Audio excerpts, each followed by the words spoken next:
ada Raiders Lighting di situ yang memang saat ini hanya bisa kita tarik dari Australia. Selain itu mereka akan membawa alat-alat sendiri. Kalau untuk tahun ini, kira-kira dari Raja Wali sendiri ada wishlist apa sih?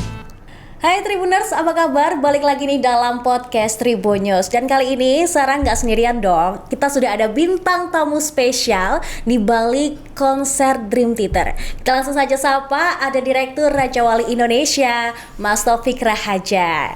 Ya, silakan Mas Taufik. Ya, terima kasih. Oh, ya, tepuk tangan dulu dong, ya kan? Terima kasih Mbak Sarah sudah diundang di Tribun Solo di hari ini. Iya, saya juga terima kasih Mas Taufik bisa meluangkan waktu nih. Pasti sibuk banget dong ngurusin Dream Theater yang mau konser ya kalau nggak salah tanggal 10 besok. Betul, tanggal 10 besok di Stadion Manahan, area parkir A dan B. Jadi nanti ketemu di Stadion Manahan, konser Dream Theater Top of the World Tour. Dan ini adalah konser satu-satunya di Asia. Ada 2 negara di Asia, ada Indonesia dan juga Jepang gitu. Jadi satu-satunya di Indonesia. Jadi satu-satunya di Asia Tenggara itu cuma Betul, Indonesia Asia Tenggara, aja. betul. Wow, jadi masyarakat Indonesia, apalagi yang ngefans sama Dream Theater patut berbangga dong ya. Raja Wali loh yang ngedatengin Dream Theater ke Indonesia, ke Solo. Nah, tapi sebelum kita nanti mau ngobrolin lebih lanjut soal Dream Theater, kayak pengen tahu nih sebenarnya tuh Raja Wali Indonesia apaan sih? Kan katanya kalau nggak kenal maka nggak sayang ya Mas ya. Boleh dong diceritain soal Raja Wali Indonesia?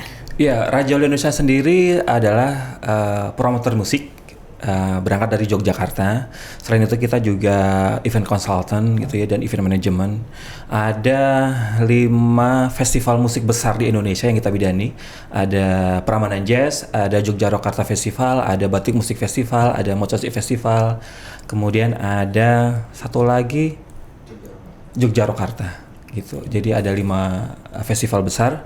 Kemudian selain itu kita juga buat bikin konser-konser di konser artis internasional, artis nasional gitu ya. Konser tunggal gitu ya. Tidak saja ada di Jogja tetapi juga tidak di Jakarta, tapi kita mencoba lebih merata lagi bisa ke banyak daerah di Indonesia. Ya harapannya sih kita pengen ngangkat musik turismenya yang ada di Indonesia ya. Jadi punya banyak pilihan gitu. Oke, jadi kalau kalian pengen tahu Raja Wali Indonesia tuh apa sih? Jadi kayak sebuah promotor gitu. Kalau kalian tahu konsernya Westlife, terus Mariah Carey yang ada di Indonesia ini, nah promotornya adalah Raja Wali Indonesia. Hebat banget nggak tuh, ya kan? Wow, ini artis-artis besar luar negeri loh yang didatengin ke Indonesia langsung. Pasti juga ada kendala. Kalau nggak salah itu juga mengawali dari proyek-proyek kecil dulu sampai sekarang bisa gede banget. Betul. Ya kan? Boleh dong ceritain. Ya kalau cerita soal sejarahnya Raja Wali Indonesia pertama kali itu sebelum ke Raja Wali Indonesia malah justru core bisnisnya adalah penerbitan buku. Didirikan oleh sekarang posisi komisaris yaitu Pak Anas Syahrul Alimi. Dari mulai penerbitan buku terus kemudian dapat pekerjaan IO-an musik gitu ya, bikin konser, dan dari situ mulailah satu persatu konser kita buat gitu ya. Raja Indonesia dari mulai 2008 kemudian mulai berangkat ada konser secara agenda agak lebih banyak gitu. Kita yang pertama kali menggabungkan ada Glenn Fredly, almarhum Glenn, kemudian ada Tompi, ada Sandi Sandoro untuk gabung menjadi Trio Lestari. Waktu itu sih namanya belum Trio Lestari. Kita buatkan konser di beberapa kota gitu ya, tour gitu ya. Dari situ mulai intens untuk bikin konser musik. Tapi kalau ngomongin soal festival musik, baru Prambanan Jazz Festival adalah festival musik terlama kami. Itu tahun ini adalah tahun ke-8. Itu mulai dari 2015 gitu. Pertama kali di Candi Prambanan, di line up-nya waktu itu masih Kenny G dan beberapa artis Indonesia gitu. Oke, jadi emang berawal dari proyek kecil lalu sampai ngehandle Prambanan Jazz. Betul. Ya selama 8 tahun loh. Nah, kalau cerita soal Prambanan Jazz yang kita pasti udah hafal banget setiap tahunnya hampir ada gitu. Ada nggak sih treatment khusus ketika membuat Prambanan Jazz dari tahun ke tahun supaya lebih istimewa gitu? Ya kalau sebenarnya sih cerita Prambanan Jazz itu juga agak sedikit unik. Jadi kayak semacam ada sedikit kecelakaan gitu ya. Kita sempat dealing dengan salah satu venue yang ada di Jogja, ballroom gitu. Kita mau buatkan sebuah tontonan konser eksklusif seperti itu. Kita kontak Kenny G untuk didatangkan. Kemudian ada komunikasi yang membuat dari pihak hotel itu, dari pihak venue-nya itu membatalkan sepihak gitu. Akhirnya tapi kami kan harus menjaga komunikasi dengan artis internasionalnya ya, karena juga itu bagian dari track record pekerjaan kita nanti ke depannya gitu, supaya lebih memudahkan. Dari situ kita mencoba untuk mencari alternatif venue yang ada di Jogja, outdoor gitu ya, yang luas gitu, untuk kita pindah Kenny G ini ke venue tersebut. Tetapi ketika ngomongin soal venue-nya, Prambanan adalah salah satu pilihan gitu. Borobudur juga bisa menjadi salah satu pilihan juga kalau ngomongin soal ada di area heritage ya. Kita pengennya kalau bikin sesuatu tuh ada value tambahnya gitu ya. Jadi kita memang sengaja milih venue-nya yang heritage gitu. Dari situ kemudian pengalaman pertama ya masih banyak kelemahan-kelemahan. Kita bicara soal festival musik pertama kali gitu ya, dengan line up yang lebih dari satu gitu ya. Kami memang harus belajar banyak, karena kalau ngomongin soal apalagi dengan komunikasi dengan artis internasional, dan ada beberapa rule, karena perubahan itu kan selalu ada, termasuk perubahan pada saat di hari hanya di tahun 2015 itu, yang seharusnya Kenny G sebagai penutup, tetapi tiba-tiba dia minta lebih maju lagi, jadi secara rundown harus berubah, yang artinya tuh ya kalau ngomong soal secara show management jadi agak sedikit kacau gitu. Karena tapi dari situ ya nilai positifnya di 2015 kita belajar secara target dari ya cuman 5.000 penonton, yang datang di situ 8.000 orang gitu ya. Kemudian dari tahun ke tahun kita mencoba perbaiki lagi di tahun berikutnya, yang tadinya cuma 1 malam, kemudian ada di 2 hari, kemudian menjadi 3 hari, yang tadinya cuma ada 2 panggung, tiba-tiba terus kemudian kita yang di panggung festival kita tambah jadi 1 panggung lagi, ada 2 panggung festival, kemudian 1 panggung special show gitu. Ya selalu ada selalu ada perbaikan setiap tahunnya, karena kita belajar dari tahun ke tahun ya, mulai dari soal handling artisnya, soal strategi promosinya, kemudian belajar soal show manajemennya, yang timekeeping sebuah festival besar gitu ya, sampai dengan treatment yang terakhir kemarin di 2022 ya, meskipun tampak seperti kita 2 tahun nggak ngapa-ngapain, tidak bekerja secara offline, ada penonton langsung di hadapan kita, itu juga jadi kayak semacam kita harus belajar lagi nih soal proses adaptasi itu ya, dengan ya dibilang cukup sukses kemarin. Itu pertama kali kita bisa buat festival offline lagi di Prambanan Jazz Festival 2022 kemarin yang ke-8.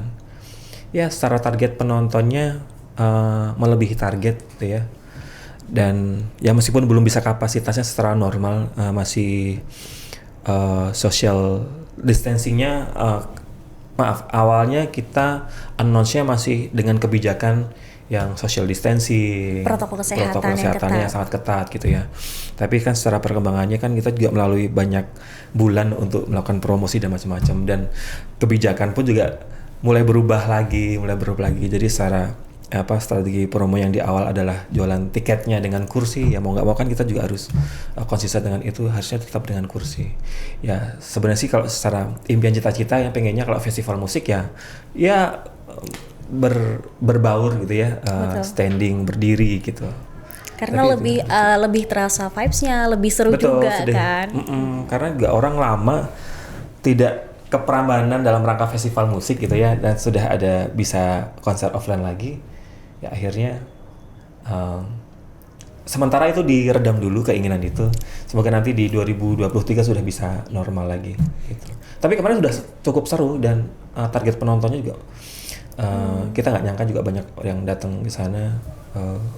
Protokol kesehatan pun juga kami lalui dengan tertib. Ada vaksinasi di lokasi gitu ya, vaksin booster kita siapkan juga. Terus kemudian juga ya orang pakai masker gitu. Tapi yang pasti yang selalu tidak pernah ketinggalan pada saat di Prambanan Jazz adalah ya selalu ada pasar kangennya. Jadi ketika orang datang dari luar kota gitu ya, ada jajanan-jajanan yang ada di Prambanan Jazz itu mengobati kangenan. Musik, jajan, terus nongkrong, ya macam-macam. Apalagi ketemu orang-orang baru di Betul, sana. ya. Kayak nambah relasi juga gitu kan. Nah ini kan Raja Wali Indonesia banyak banget project yang udah dikerjakan atau sedang dikerjakan dalam proses ini. Pasti ada dong ciri dari Raja Wali Indonesia ketika mau menampilkan suatu karya dalam sebuah event itu. Ciri utamanya sih sebenarnya tidak melulu soal line up dan juga konsep-konsep itu, tetapi ada hal-hal yang pengen kami angkat ke permukaan soal musik turismenya. Jadi memang sengaja pilihan venue-nya itu tidak di kota-kota mainstream seperti Jakarta yang memang secara agenda konsernya bisa setiap bulan tuh selalu ada gitu ya. Tetapi kita pilih venue-venue yang memang ada nilai heritage atau terus kemudian memang ada nilai kelokalan yang sangat menjadi ciri khas sebuah kota gitu ya, untuk kita jadikan venue gitu. Jadi ya apalagi kalau ngomongin soal artis internasional, meyakinkan mereka, komunikasi dengan mereka,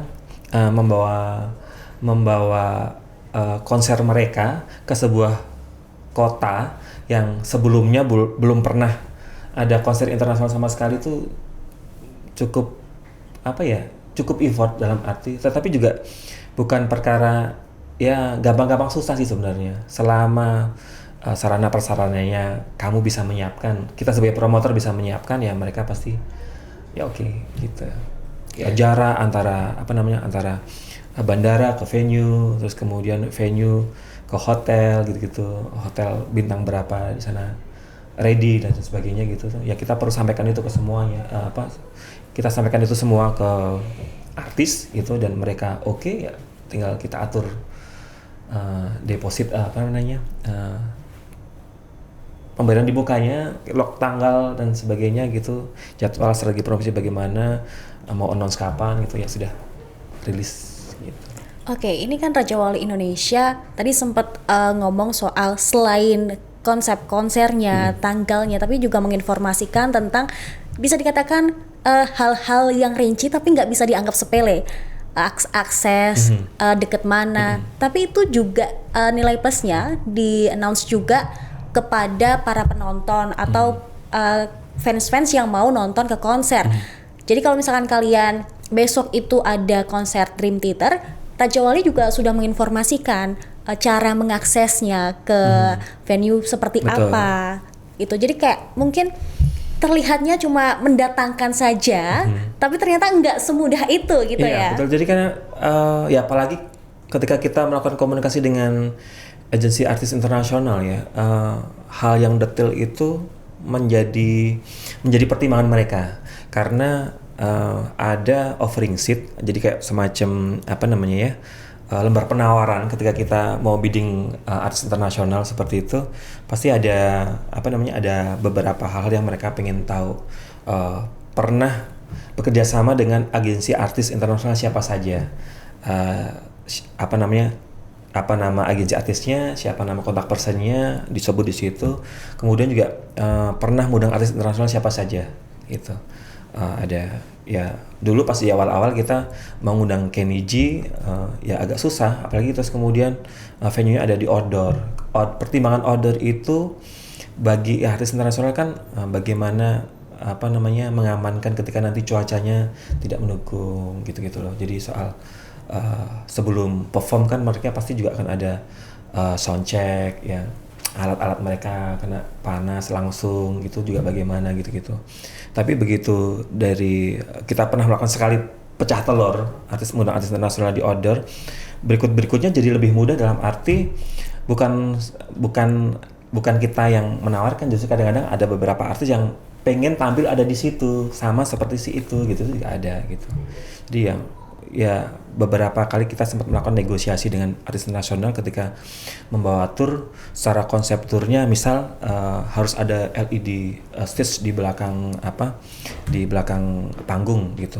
Tetapi karena kita pengen mengekspos ada Candi Prambanannya, ada Candi Borobudurnya, kita perlu negosiasi bahwa bisa nggak yang backstage LED backstage-nya itu LED belakangnya itu dihilangkan gitu. Jadi supaya kita bisa benar-benar ekspos si candinya gitu ya, ekspos background gitu. Itu yang kami lakukan untuk ya kalau ngomongin soal karakter Raja Indonesia pernah bikin itu ya ada value-value soal ngangkat heritage-nya gitu juga. Jadi juga memperkenalkan soal Indonesia ya, nggak melulu kita selalu ambil dari luar, tapi supaya orang luar juga tahu Indonesia itu tuh kaya banget loh akan budaya. Ya kalau ngomongin soal artis internasional datang ke sini kan juga bagian dari strategi promosi budaya ya, dalam arti kalau kita mungkin membayar mereka sebagai endorser untuk mempromosikan Indonesia gitu ya, mempromosikan tempat-tempat wisata atau destinasi yang pengen kita angkat gitu. Kalau membayar mereka saja gitu kan jadi cuman sayang. Tapi ketika kita undang sebagai artis tampil show gitu ya di depan sebuah misalkan di Candi Prambanan gitu ya, artinya mereka secara suka rela pasti akan mereka dengan bangga juga posting di sosial media mereka gitu sedang ada di Candi Prambanan. Itu juga bagian dari ya secara gratis kita dapat impactnya, dapat promosinya gitu ya, yang kita tidak perlu bayar mereka sebagai endorser untuk posting dong ini ya, secara nggak langsung. Betul, secara tidak langsung kan mereka pengen banget ya datang ke tempat yang aku juga baru pertama kali di Prambanan, ternyata foto di situ, posting di ininya mereka gitu. Nah oke, tapi yang terbaru ini Raja Wali Indonesia juga akan mendatangkan Dream Theater ya, yang akan konser di tanggal 10 Agustus besok. Tapi ada yang istimewa nih. Kalau biasanya konser band-band besar, apalagi nih band rock asal AS ya, itu ada di ibu kota, Jakarta lah. Cuman ini didatangkan langsung ke Solo, Jawa Tengah yang ada di Indonesia. Nah ini tuh alasannya apa sih? Apa karena di kota kelahirannya Pak Jokowi, sekaligus Pak Jokowi juga seneng banget kan soal band-band rock gini?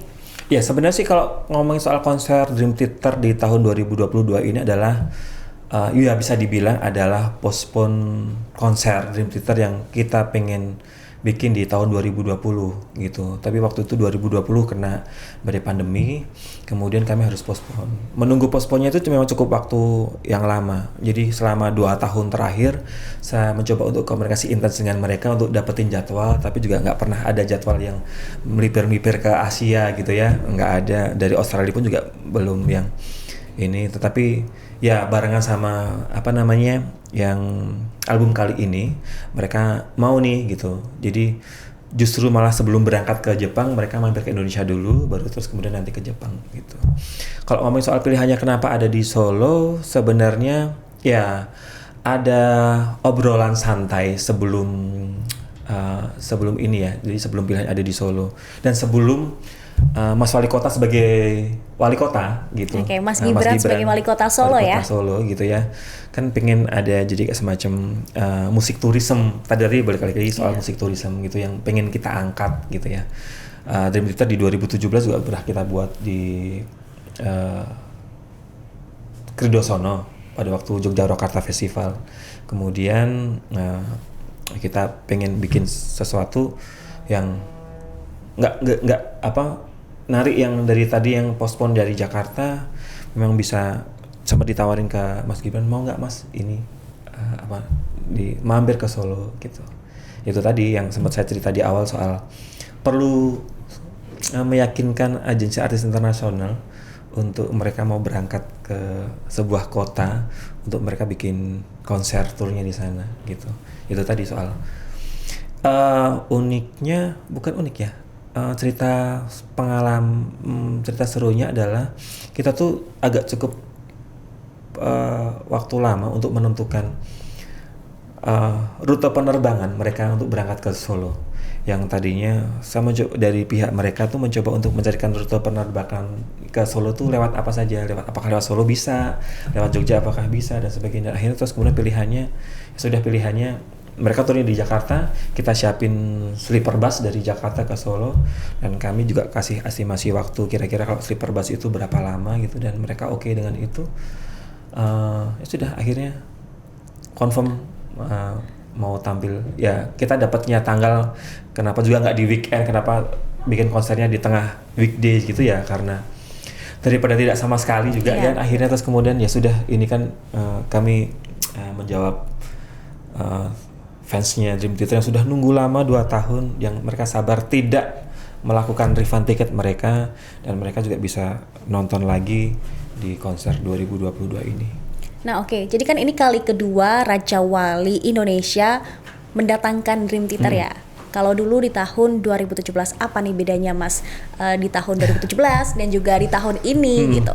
2017 bedanya, kalau bedanya di 2017 sebenarnya Dream Theater sebagai headliner di Festival Yogyakarta ya, gitu. Cuman kalau yang ini adalah konser tunggalnya Dream Theater, bagian dari tour albumnya yang terakhir gitu.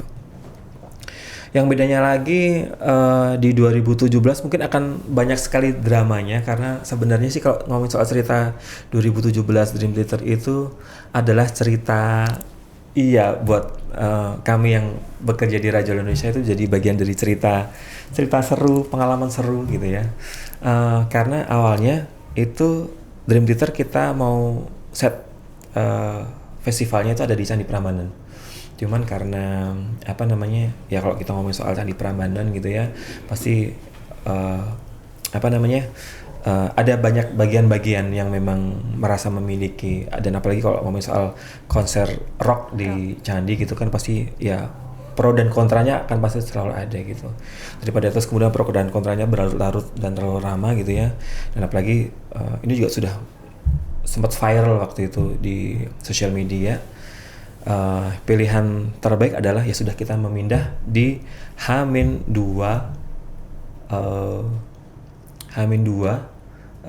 pelaksanaan konsernya. Artinya bahwa ya Bandung Bondowoso versi baru itu terjadi, karena kalau ngomongin soal sebuah panggung musik internasional gitu kan, biasanya kita nyiapin dalam kurun waktu ya 7-10 hari, dan ini kita hanya siapin cuma dalam 2 malam gitu ya.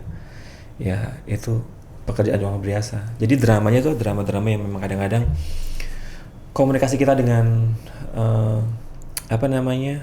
tour manager, manajer produksi, production manajernya mereka itu juga emosinya tuh sangat-sangat terasa sekali, karena ya marah, terus kemudian sampai sedihnya setelah event itu jadi dapat banget tuh, karena ya dramanya itu ada di 2017 gitu. Itu yang terjadi, dan ya yang kali ini sih semoga sih lebih lancar, lebih enak, karena juga secara line up-nya juga kita secara prepare-nya, kalau sekarang sih prepare-nya irisan secara waktu loading-nya cuman barengan sama Asian Para Games saja di venue yang sama gitu ya. Ya keren sekali Solo punya event internasional dalam waktu bersamaan gitu ya, dan ini juga bagian dari pasti secara kunjungan tamu-tamu datang ke kota Solo pasti wah jadi salah satu alasan kenapa dipilih di kota Solo itu ya. Dan ini emang kalau tadi lihat di drama di tahun 2017 ada rasa marah, terus sedih, tapi sebagai pekerja di Raja Wali Indonesia tetap harus profesional dong. Profesional.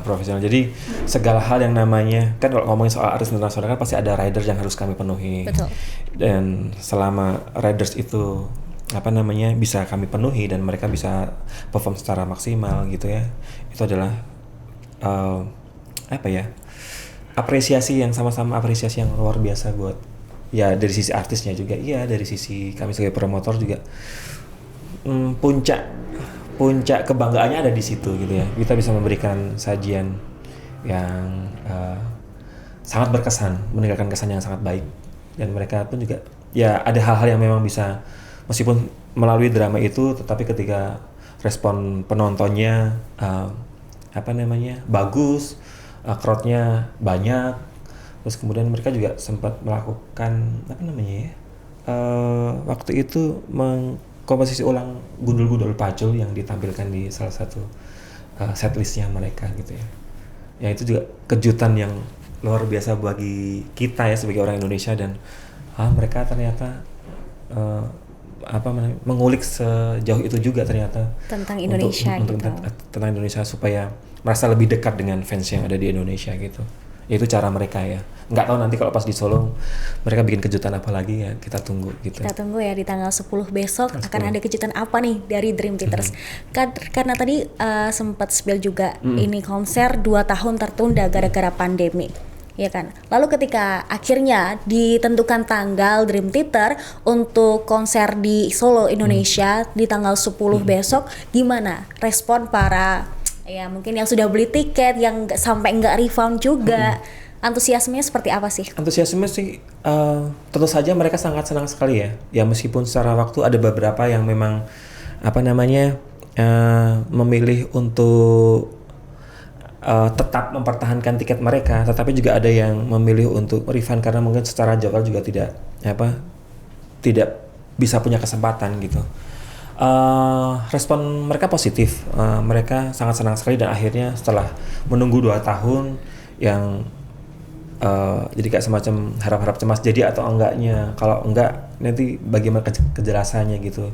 Dan ketika sudah muncul tanggalnya pasti 10 Agustus itu, ya kabar gembira buat semuanya, kabar gembira juga buat kami juga akhirnya. Terus kemudian ya sudah, yang daripada komunikasi yang sangat lama di email yang sudah sampai beberapa subjek di email itu, ya akhirnya sekarang tinggal ngobrolin soal lebih ke teknis koordinasi dengan mereka ya, lebih ke ngomongin soal makan lunchnya nanti apa, dinernya apa, terus nanti produksinya nanti detailnya bagaimana, seperti itu sih. Ngomongin soal makanan di Solo itu kan kulinernya banyak banget. Dream Theater sendiri tuh para personilnya sempat kepo nggak sih soal Solo tuh kayak gimana sih, atau kulinernya tuh apa aja selain mereka fokus pada konser nanti? Iya, seperti biasanya mereka meminta kita sebagai promotor untuk memberikan rekomendasi apa sih yang kalian suggest pada saat nanti kami sudah berada di Solo gitu ya. Jadi ada menu-menu ya, ada beberapa kami buat set-set menu gitu untuk mereka jadikan pilihan gitu. Dan kita juga masukkan gitu local cuisine-nya yang ada di Solo ya, pasti gitu ke mereka gitu. Tinggal nanti mereka milih, begitu mereka datang, nanti set memilih lunch-nya akan ini dan sebagainya gitu sampai dengan hari terakhir. Bahkan di hari terakhir mereka juga after party ya mereka menyebutnya gitu ya, setelah mereka benar-benar selesai perform gitu, harus disiapkan, mereka nanti akan memilih kuliner-kuliner yang ada di sekitar, restoran sekitar atau kuliner sekitar itu apa. Nah ini dari tim kita yang akan membelanjakan itu dan kemudian sudah siap ready di belakang panggung. Jadi begitu mereka selesai tampil, mereka akan ada di backstage menikmati itu. Dan kembali lagi di besoknya ke Jakarta. Oke, aku penasaran banget nih. Mungkin bisa di-spill salah satu kali ya menu yang direkomendasikan gitu kepada para personilnya. Kemarin yang sempat kita ada Indonesian menu ya, ada Indonesian menu. Kemudian ada menu-menu Solo juga gitu. Tentu saja ada timlonya gitu loh. Kemudian kemarin ada banyak sih kemarin yang kita sempat kirimkan ke mereka supaya mereka memilih. Kita juga minta rekomendasi dari beberapa orang yang ada di Solo ya, untuk kita buatkan gitu, untuk kita kirimkan ke mereka dan mereka akan memilih. Ya itu lokal cuisine, snack dan sebagainya nanti kita juga minta. Kalau snack sih biasanya nanti akan kita siapin di backstage ya. Ngomongin soal persiapan kan butuh waktu, tidak cuma panjang banget gitu ya. Panjang banget. Ya mereka kan sampai di sini tanggal 8, 9 H-1 soundcheck dan sebagainya. Hari hanya tanggal 10, tanggal 11 udah balik lagi ke Jakarta untuk penerbangan ke Jepang. Oke, kalau untuk sound sendiri, katanya nih mereka langsung mendatangkan alat-alat soundnya itu tuh dari Amerika Serikat. Mereka nggak mau atau lebih memilih alat-alat mereka sendiri gitu loh, daripada yang ada di Indonesia. Betul nggak sih Mas? Kalau sound sih sebenarnya kita ada riders yang memang harus kita penuhi. Jadi kayak lighting, sound system, technical ridersnya mereka yang harus kita siapin. Tetapi selain itu mereka akan membawa alat-alat sendiri. Konfirmasi sudah ada 25 box yang sudah sampai di Jakarta dan tinggal dikirim nanti pada saat jelang ya tanggal 8 tuh sudah sampai di sini, tanggal 9 sudah set up, sudah serah terima dengan mereka. Cuma yang unik ini yang salah satu membuat komunikasinya jadi sedikit lebih panjang itu adalah ada riders lighting di situ yang memang hanya bisa saat ini hanya bisa kita tarik dari Australia, yang ada di Australia. Nggak tahu bentuknya lightingnya seperti apa. Nah nanti lihat saja di tanggal 10 Agustus di Stadion Manahan gitu ya. Ya ini lighting dari Australia, ya tentu saja kalau ngomongin soal lighting dari Australia, cost dan produksi gitu pasti ya memang harus dipenuhi ya. Harus dipenuhi ya karena mereka kan konfirmasi ya mereka sudah memberikan tanggal waktu start di 10 Agustus terus kemudian ya setidaknya apa yang mereka, karena kami sudah mencoba untuk counter mereka gitu ya untuk beberapa kasih opsi pilihan gitu dan mereka tetap menginginkan itu. Ya sudah ya selama itu bisa kita penuhi dan kita bisa komunikasi sama mereka ya sudah akhirnya ya terjadilah tanggal 10 Agustus itu. Jadi muncul tanggal 10 Agustus itu ketika yang ridersnya itu sudah ready semua. Oke, kamu ada di sana. Apa namanya? Secara speknya Indonesia punya. Lighting juga ini ada, Indonesia ada. Yang ini nggak ada, berarti memang harus dicarikan. Tolong kamu carikan di dekat-dekat di Indonesia mana yang ada gitu. Tapi dari Australia gitu. Yang lainnya sih so far aman ya. Oke. Gitu. Berarti memang harus dipenuhi juga.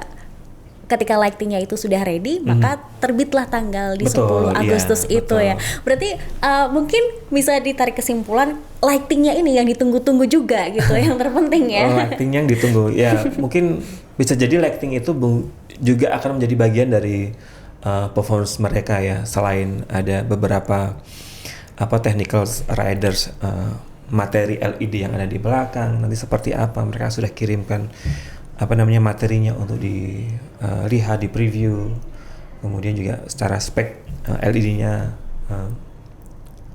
itu yang kemarin yang cukup waktu lama untuk menentukan keluar tanggal 10 Agustus terus kemudian kita buru-buru, jadi kesannya sih memang buru-buru ya, secara persiapan sangat singkat sekali, promosinya memang nggak cukup waktu banyak gitu ya karena kita nunggu terus kemudian dapat tanggalnya ya mau nggak terus kita harus segera rilis tanggalnya. Kalau untuk target tiket berapa sih? Kalau secara kapasitas ada di 10.000. Pembeli tiket lama itu kalau pembeli tiket lama sebenarnya sih itu yang tidak melakukan refund ada 1.800. Kemudian sampai sekarang itu sudah di 50% ketambah 1.800, sekitar sudah ada 7.000. Itu sisanya ada beberapa tiket yang tidak semuanya ada di tiket apa saja, tetapi juga nanti bisa ada beberapa program-program tiket dengan para sponsor gitu yang sisanya itu. Jadi so far sih tiket masih bisa didapatkan di tiketapasaja.com. Oke, kalau untuk persiapannya ini kan tadi dibilang persiapannya emang agak mepet ya dibanding mungkin project-project yang lainnya gitu. Sejauh apa sih untuk saat ini? Sejauh sudah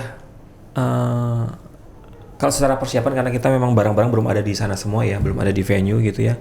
Ya bisa dibilang sudah 70% ya komunikasi kita clear dengan mereka, tinggal mengkonfirmasi jadwal loading, jadwal dengan mereka. Ya tinggal perintilan-perintilan, tetapi itu juga bagian dari sesuatu. Kalau tidak ada itu pasti juga nanti akan mengaruhi penampilan mereka ya. Mereka juga pasti secara logistik mereka di sini butuh makan, ya bagian dari hospitality, kendaraan, bisnya gitu ya. Cuman hal-hal yang perlu kita konfirmasi lagi ke para vendor gitu. Selama ini berarti untuk menunggu sampai hari H ya, cukup berkomunikasi secara intens dong Betul. ya Pak untuk Betul. ke pihak Dream Iya, Theater sendiri. apalagi kalau kita ngomongin soal jam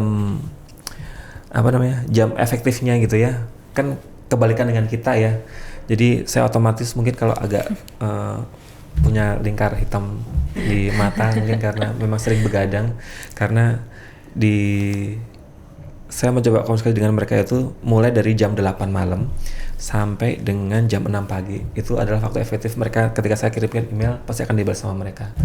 Ya pasti ada waktu yang saya juga lelah tidur gitu, terus kemudian juga jadi skip. Saya kirim siangnya, nanti balasnya pasti ada delay waktu karena mereka pasti kan waktu istirahat. Tapi ketika di jam-jam itu ya pasti akan fast respon. Saya kirim apa nanti dia akan reply gitu. Jadi agak sedikit kebalikan sih waktunya di sini. Jadi perjuangannya sih itu ya, semoga nanti di tanggal 10 bisa memberikan mereka juga bisa memberikan penampilan terbaik mereka di Solo. Totalitas semangat ya Raja Wali Indonesia ini sampai Mas Taufik nih sebagai direktur meluangkan waktu tidur ya. Ya karena apa ya, dari awal sih memang komunikasinya dengan saya juga dengan Pak Anas waktu itu dan intens. Ada beberapa hal yang memang sudah kami coba delegasikan ke tim divisi yang terkait. Ada soal hospitality, produksi, kemudian nanti yang lain soal media dan macam-macam gitu. Tapi ada beberapa hal yang memang harus saya kawal secara langsung ke pihak artis manajemen dan juga agensinya, tour manajernya gitu. Jadi yang pengennya sih nggak ada celah, dan apalagi ketika kita mendapati yang namanya riders gitu kan pasti juga banyak sekali persepsi berbeda membaca sebuah riders gitu ya, supaya ini benar nggak kayak gini maksudnya gitu. Jadi saya sering ngumpulin tim gitu untuk coba membedah riders, terus kemudian dari riders itu supaya nanti pada saat mereka sudah sampai di sini yang mereka minta sudah tersedia gitu aja. Untuk antisipasinya sendiri di konser besok tanggal 10 apa aja nih Mas? Termasuk juga keamanannya ya? Kalau soal keamanan, yang pasti kami menyiapkan selain terkait soal izin keramaian yang itu didukung oleh polisi, kami juga menyiapkan terkait soal security personal yang akan nempel ke mereka. Kemudian juga bagian dari standar penyelenggaraan event di masa pandemi gitu ya, bahwa protokol kesehatan juga tetap masih berlaku, masker gitu. Kemudian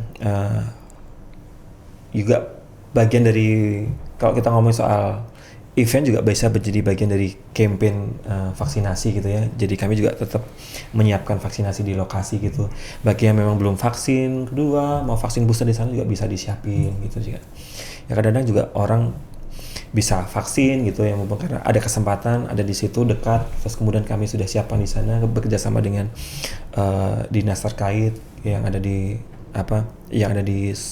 kota tersebut.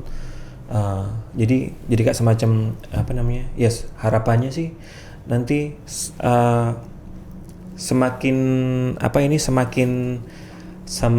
bisa ramai lagi event-event offline gitu ya di 2023 ya, syukur-syukur sudah bisa kembali normal lagi gitu ya, sudah tidak lagi dengan ya sekarang kan sebenarnya juga sudah mulai kabar baik gitu ya, konser offline dengan kapasitas yang lebih daripada 1.000 gitu kan sudah bisa terselenggara.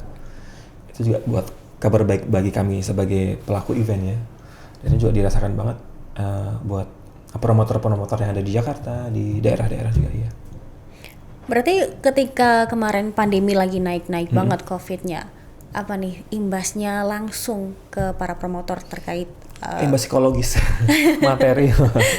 Karena nggak bisa ngapa-ngapain, nggak bisa cari duit gitu. Nah itu yang utama ya. Psikologis itu dalam arti istilahnya orang yang akhirnya bisa tetap setia, berjuang bersama untuk tetap bekerja tetap di event gitu kan akhirnya. Tapi ada beberapa juga yang akhirnya memutuskan untuk banting setir, pilih pekerjaan yang lain gitu. Ya saya cukup apresiasi buat tim yang memang secara konsisten kita berjuang tuh dalam arti karena setelah proses 2 tahun pun juga kita mencoba untuk bikin sesuatu, tetapi karena dengan adanya regulasi yang baru gitu, akhirnya terus kemudian belum bisa, kita coba mundurin lagi, belum bisa, kita coba. Jadi itu juga bagian dari perjuangan yang sangat panjang, dan akhirnya begitu sampai ada forum komunikasi Asosiasi Promotor Musik Indonesia, kemudian ada pekerja event gitu yang mencoba untuk merumuskan bagaimana supaya event offline bisa tetap terselenggara dengan syarat-syarat yang kemudian itu bisa jadi semacam buku panduan yang disusun oleh Kemenparekraf gitu, yang diturunkan untuk ke beberapa sub-sub bisnis lainnya gitu ya. Itu juga bagian dari perjuangan tim di balik layar,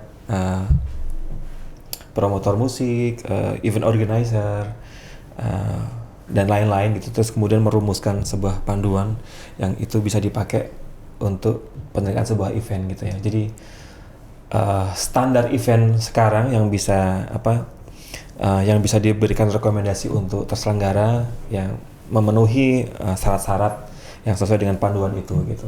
Ya itu juga bagian dari perjuangan teman-teman gitu. Ada ritual khusus nggak sih, kayak semacam kebiasaan ketika Raja Wali Indonesia ini tuh mau mendatangkan artis-artis dari luar gitu? Ritual khususnya adalah berdoa bersama, pengajian di kantor. Artis internasional ya, nggak ada ritual khusus sih sebenarnya. Ya artis internasional bisa diundang itu ya berdasarkan karena cocok sama harganya, cocok sama jadwalnya mereka untuk tur di Indonesia atau di Asia, setidaknya. Kalau tur dunia terus kemudian ngambil dari Eropa tentu saja sangat mahal, itu artinya secara cost-nya kan pasti akan sangat tinggi. Tetapi kalau bisa narik mereka pada saat ada di Asia gitu ya, secara cost-nya masih bisa di-sharing sama negara lain gitu. Itu juga salah satu pilihan bisa tidaknya dan mau atau tidaknya promotor untuk mengundang artis internasional ke Indonesia. Kemudian selain itu tadi ya syarat-syarat soal harus punya record yang sangat panjang untuk lebih mudah mendatangkan artis internasional ke Indonesia. Ketika ada jaminan itu kan artinya bahwa kamu sudah pernah mengundang A, B, C, D gitu, artinya bahwa aman nih, tinggal aku melakukan komunikasi terkait soal hal-hal teknis lain gitu. Sehingga pihak artis dan manajemen pun percaya gitu. Betul. Ya. Tapi kalau untuk Dream Theater sendiri, ini kan tahun 2020, alasannya apa sih mendatangkan mereka tuh? 2020 alasannya karena ya sebenarnya sih ada jadwal turnya mereka gitu, ada di beberapa negara waktu itu. Di 2020 jadwal turnya di Asia lebih banyak daripada yang sekarang. Sekarang kan cuman kalau di Asia Tenggara cuman Indonesia aja, di Asia ada Jepang di situ. Waktu itu ya secara komunikasi kan kita 2017 sudah pernah mengundang mereka, selalu ada kesempatan untuk mereka pada saat ada jadwal tur pasti akan menawarkan ke kami ya, ke promotor gitu, mau nggak nih bisa kamu tarik juga ketika kamu punya tanggal nggak gitu. Itu juga bisa jadi berlaku juga ketika kita pengen pun juga bisa berlaku. Ada jadwal ke Asia nggak gitu, supaya bisa kita tarik ke Indonesia gitu ya. 2017 ke 2020 jeda waktu cukup lama ya, 3 tahun gitu. Dikasih lagi ya secara fans pasti akan senang-senang aja gitu. Dan apalagi 2022 ini kalau ngomong dari rentang 2017 kan waktu yang sangat lama gitu, 5 tahun. Iya, 5 tahun. Ya, tidak tampil di Indonesia, dikasih tontonan ya harusnya ya kalau memang fans garis kerasnya Dream Theater ya harus nonton besok di tanggal 10 Agustus. Oke, jadi buat kalian nih Tribuners yang ngefans banget sama Dream Theater, soal karya-karya mereka wajib banget nonton. Karena tiketnya masih tersedia ya sampai sekarang ya? Masih tersedia. Tapi jangan sampai nanti pada saat di hari H juga masih tersedia. Semoga, tapi secara harga tiketnya pasti akan menyesuaikan di hari H, on the spot harga tiketnya. Sekarang masih tiket reguler gitu, jadi 750 dan juga 1 juta di luar pajak daerah, pajak pendapatan daerah dan juga admin fee. Ini berarti ada rencana dong kalau misalkan nih para netizen atau orang-orang Indonesia yang pengen banget mendatangkan artis nih dari luar, bisa mengabulkan nggak kira-kira? Wishlist ya? Ya. Ya wishlist tuh ada wishlist yang memang kita menyesuaikan marketnya gitu ya. Nanti silahkan mungkin di follow Raja Wali Indonesia Instagramnya, di situ kasih aja komentar-komentar apa gitu ya, pengen datengin atau DM gitu. Di situ kadang-kadang juga jadi bagian dari pertimbangan kami memilih artis Indonesia, artis internasional untuk datang ke Indonesia. Kemudian ya kami sendiri juga punya wishlist, pengen datengin siapa, itu juga punya banyak wishlist yang pengen kita undang ke Indonesia gitu ya. Kalau untuk tahun ini, kira-kira dari Raja Wali sendiri ada wishlist apa sih untuk mendatangkan tamu ya?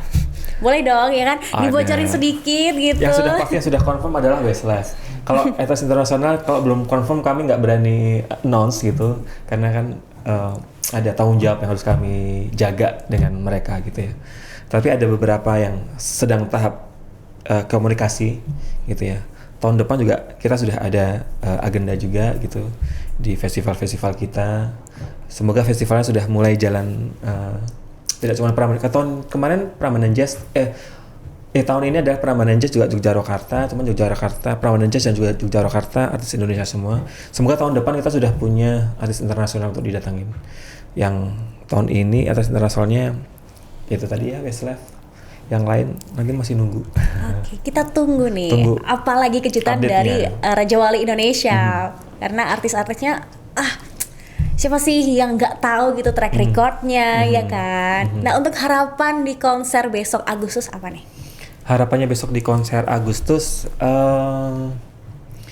ya saya tahu tanggalnya Big Days, tapi semoga yang datang besok di Stadion Manahan itu tiketnya sold out pastinya ya. Harapannya setiap promotor yang pengen bikin konser gitu ya, dengan tiketnya sold out pasti nanti kita akan jadi kayak sedikit candu bagi kami sebagai promotor musik untuk ya next.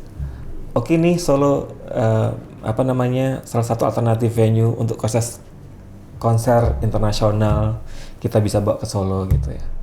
Ya, jadi jangan lupa beli tiketnya. Oke, jangan lupa beli tiketnya ya buat kalian penggemar Dream Theater, karena nggak boleh banget ya untuk dilewatkan. Betul, karena kita nggak tahu ya setelah di 2022 mereka bisa ke Indonesia lagi kapan. Kadang juga ya 2 tahun kemarin juga posisinya juga menunggu yang cukup lama gitu ya. Setelah ini ya kita belum tahu. Mumpung ada kesempatan Dream Theater ke Indonesia lagi, jadi jangan lewatkan kesempatan ini. Nah, ini terakhir banget. Ini kan Presiden Jokowi itu penggemar band rock ya. Kira-kira apakah emang ada rencana, sudah direncanakan Pak Presiden tuh bakalan ikut nonton langsung ke Stadion Manahan besok? Atau mungkin ada jajaran di kabinet atau pemerintahan yang bakal jadi tamu di sana? Kalau secara konfirmasi langsung dengan kami, ya bisa jadi akan ada dalam arti ya kita nggak tahu ya, karena banyak sekali yang sudah memesan tiket Dream Theater besok gitu mengatasnamakan gitu ya, tapi tidak secara langsung yang mereka akan datang di lokasi besok, karena ada beberapa kalau pejabat-pejabat mereka akan datang tidak melakukan konfirmasi dan tiba-tiba mereka akan datang di sebuah konser besok di tanggal 10 itu juga, karena kayak ya ini kita bisa melihat mereka mungkin juga tidak sebagai RI1 tapi juga sebagai seorang yang fans garis kerasnya Dream Theater gitu, pengen nonton gitu ya. Ini ada kesempatan buat bisa datang gitu ya, apapun profesinya gitu ya. Ya karena juga tidak ada treatment khusus, karena kami juga tidak menyiapkan yang ada namanya seat VIP ada di sana. Yang ada cuma festival A dan juga festival B. Pun ketika Bapak Jokowi hadir gitu nanti ya mereka pasti akan membaur dengan penonton festival yang lain, festival A tentu saja pasti gitu. Kalau beliau hadir gitu ya. Tapi secara konfirmasi sampai sekarang kemarin sih sudah sempat ada beberapa pejabat-pejabat gitu yang melakukan pembelian tiket melalui ajudan mereka gitu ya. Berapa banyak tiketnya gitu, ada 10, beli 20, beli 30, 40 gitu. Sudah. Oke, jadi kita tunggu nih apakah jadi, Bapak ya. Jokowi akan hadir menonton langsung konser Dream Theater ya kan? Kita nggak tahu, kita tunggu nggak aja. tahu, bisa jadi nanti Mas Wali Kota langsung ini ya anak meminta, loh Pak, kamu Ya, sebagai boleh. fans Dream Theater gitu kan, terus kemudian bisa ini. Karena Mas Gibran kan kemarin udah welcome banget ya konser diadakan di Solo, Jawa Tengah ini. Betul. Ya kayak kemarin berita terakhir yang kemarin juga sempat viral gitu ya. Ya kalau Pak Jokowi ya postingan yang diposting sama Mas Gibran gitu ya. Ya kalau Pak Jokowi nonton ya harus beli tiket gitu ya. Ya artinya memang ada beberapa kemarin sempat konfirmasi ke kami ada pembelian tiket itu entah itu dari jajaran kabinet atau jadi jajaran di kepala daerah yang akan datang ke Solo untuk nonton Dream Theater ya sangat memungkinkan untuk bisa hadir gitu. Tapi kita tunggu saja ya itu, tapi tidak ada secara treatment khusus dari kami dari pihak kami promotor untuk menyiapkan, tetapi yang ketika mereka datang ya akan sebagai penonton sama seperti yang lain berbau dengan festival gitu, dengan festival. Oke, jadi itu tadi ya soal seluk-beluk Raja Wali Indonesia dan juga kita spill dikit soal dibalik konser Dream Theater besok tanggal 10 Agustus ya di Stadion Manahan gitu. Jadi buat kalian jangan sampai ketinggalan konser ini. Kalian kalau misalkan pengen tahu informasi terbaru lainnya soal konser Dream Theater itu bisa ke Instagramnya Raja Wali Indonesia ya. Betul, @rajawali_indonesia. Itu jadi update-nya di sana. Ya, secara update agendanya seluruh event Raja Wali Indonesia di sana. Kecuali yang festival nanti ada akun festival sendiri. Oke, baik, terima kasih Mas Taufik untuk Terima kasih Mbak Sarah, waktunya bisa tim bincang-bincang dari di Tribun News Tribun hari ini. News. Oke, semoga lancar terus ya untuk proyek-proyek di Raja Wali Indonesia, termasuk yang terpenting yang terdekat ini proyek Dream Theater gitu. Amin. Terima kasih Mas Taufik. Terima kasih Mbak Sarah. Terima kasih sudah nonton. Jangan lupa like, subscribe, dan share ya.